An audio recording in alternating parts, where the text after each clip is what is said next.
Hi, in front of me is XIAOMI Redmi 9 and today I would like to show you how you can manage vibration settings. Firstly, open settings. Now scroll down and choose sound and vibration. Then scroll down again and tap on the switcher next to vibrate vocals. You can disable them the same way. You can also activate the feature vibrate in silent mode by clicking on the switcher next to it. This feature will allow vibrations when device is muted. To adjust intensity of touch vibrations, click vibrate on tap and pick one of the options.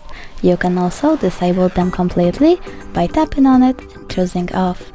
Thanks so much for watching. If you enjoyed this video, don't forget to leave a like, comment and subscribe. Bye!